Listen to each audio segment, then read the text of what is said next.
आज के इस डिजिटल युग में कैश पेमेंट करना और कैश रिसीव करना बहुत ही बड़ा कॉम्प्लिकेटेड हो गया।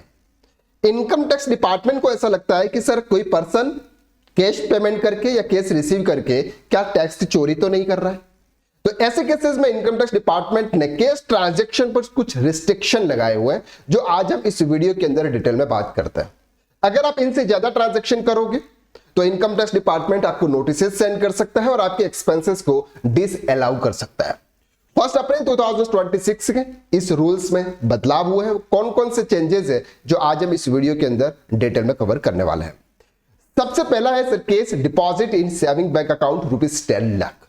सर अगर आपका कोई भी सेविंग बैंक अकाउंट है और आपके पास में कहीं से भी कैश आ जाता है और आप अपनी बैंक में 10 लाख रुपए से ज्यादा एन्युअली अगर आप कैश डिपॉजिट करते हैं तो बैंक इनकम टैक्स डिपार्टमेंट को इसकी जानकारी देता है। सर क्या इससे नीचे के अगर हम डिपॉजिट करेंगे तो बैंक यानी कि इनकम टैक्स डिपार्टमेंट को पता नहीं चलेगा? Answer is no. लेकिन अगर आप 10 लाख रुपए से ज्यादा आपके सेविंग बैंक अकाउंट के अंदर डिपॉजिट करते हैं जिनके पास में पेन है, लेकिन सर जिसके पास पेन नहीं है उसके लिए लिमिट है 5 लाख रुपए के। तो दैट मीन्स कि अगर आपका कोई भी सेविंग बैंक अकाउंट है, आपके पास में कहीं से भी पैसा आ गया और आप एक साल में 10 लाख रुपए से ज्यादा कैश डिपॉजिट करोगे तो बैंक इनकम टैक्स डिपार्टमेंट को डिटेल सेंड करेगा और इनकम टैक्स डिपार्टमेंट फिर आपके स्पेशल ट्रांजैक्शन में, हाई वैल्यू ट्रांजैक्शन में उसको करेक्ट करेगा और फिर वो आपको पूछेगा कि ये 10 लाख रुपए आपके पास में कहां से आए। तो आपको ये ध्यान रखना है कि आपके सेविंग बैंक अकाउंट में 10 लाख रुपए से ज्यादा का पेमेंट आप डिपॉजिट ना करें। सेकंड आता है sir cash deposited in current bank account. Sir अगर आपका कोई भी बिजनेस है और आप बिजनेस में करंट अकाउंट को यूज कर रहे हो और आपके पास में कहीं से भी पैसा आता है और आप एक साल में 50 लाख रुपए से ज्यादा अगर आपके करंट अकाउंट में आप डिपॉजिट करते हो तो बैंक इनकम टैक्स डिपार्टमेंट को इसकी जानकारी देता है कि ये 50 लाख रुपए आपके पास में कहां से आए। ये पहला प्रूफ आपको उनको बताना होगा। Number 3 TDS on cash withdrawal above 1 crore rupees 2%। अगर आप 1 करोड़ रुपए से ज्यादा अगर आप कैश विड्रॉल करते हो तो बैंक आप पे 2% का टीडीएस डिडक्ट कर देगी। तो आपको यह ध्यान रखना है कि आप कितना कैश विड्रॉल आपके बैंक अकाउंट से कर रहे हैं। Number 4 loan taken in cash not more than 20,000 rupees.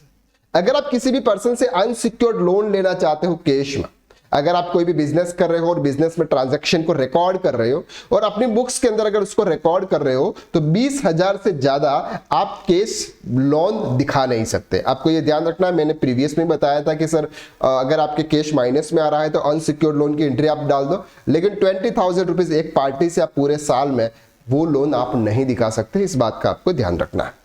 Number 5 cash paid for property purchase not more than 20,000। अगर आप कोई भी प्रॉपर्टी परचेस करने के लिए गए, प्रॉपर्टी बुक करने के लिए गए और प्रॉपर्टी आपको पसंद आ गई और उस समय आपने बोला सर ये लो 1 लाख रुपए आप हमारी प्रॉपर्टी बुक कर दो, तो ऐसे केसेस में प्रॉपर्टी 20,000 रुपीज से ज्यादा आप कैश दे ही नहीं सकते और सामने वाला पर्सन 20,000 रुपीज से ज्यादा कैश रिसीव कर भी नहीं सकता है। तो इस चीज का भी आपको ध्यान रखना है। Number 6 cash sales ₹2 lakh per day. अगर आपने किसी भी पार्टी को कोई भी सेल्स किया, चाहे वो गुड सेल्स किया, सर्विस सेल्स किया, उसके अगेंस्ट में अगर आप कैश रिसीव कर रहे हो तो 2 लाख रुपए से ज्यादा एक दिन के अंदर आपको कैश रिसीव नहीं करना है। ये चीज जीएसटी के अंदर एप्लीकेबल है, इन चीज का आपको ध्यान रखना है। Number 7 rent deposit ₹20,000। सर अगर आपने कोई भी प्रॉपर्टी रेंट पर ले रखी है या फिर किसी पर्सन ने आपकी प्रॉपर्टी रेंट पर ले रखी है, वो कोई सिक्योरिटी डिपॉजिट के रूप में आपको कैश में पेमेंट कर रहा है तो 20,000 रुपीज से ज्यादा आप न तो पेमेंट रिसीव कर सकते हो, नहीं आप उनको दे सकते हो। And number 8 cash expenses. Normally हम बिजनेस ट्रांजैक्शन करते हैं और बिजनेस के अंदर हम छोटे छोटे एक्सपेंसेस करते हैं जो हमारे कैश में होते हैं। तो हमको ये ध्यान रखना है कि सर पर डे किसी भी एक्सपेंसेस के रिलेटेड 10,000 रुपीज से ज्यादा का पेमेंट हमारी बुक्स में नहीं होना चाहिए। तो ये कुछ केस की लिमिट है जो हमको ध्यान रखनी होती है।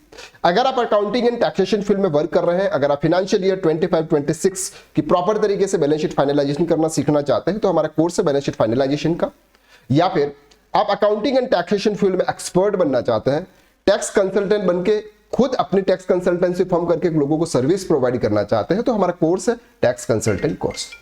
इन दोनों कोर्सेज को आप आराम से देख सकते हैं, उसकी लिंक मैंने आपको डिस्क्रिप्शन में शेयर की हुई है। सर अब फीस की बात करें, बहुत ही मिनिमम चार्जेस में आपके दोनों कोर्स अवेलेबल हो रहे हैं, तो एक बार इस कोर्स के बारे में आप जरूर चेकआउट करें। और अगर ये वीडियो आपको पसंद आए तो वीडियो को आप लाइक जरूर करना, शेयर करना, और चैनल को अभी तक सब्सक्राइब नहीं किया है तो कर लीजिए। चलिए मिलते हैं नेक्स्ट वीडियो में, तब तक के लिए थैंक यू सो मच।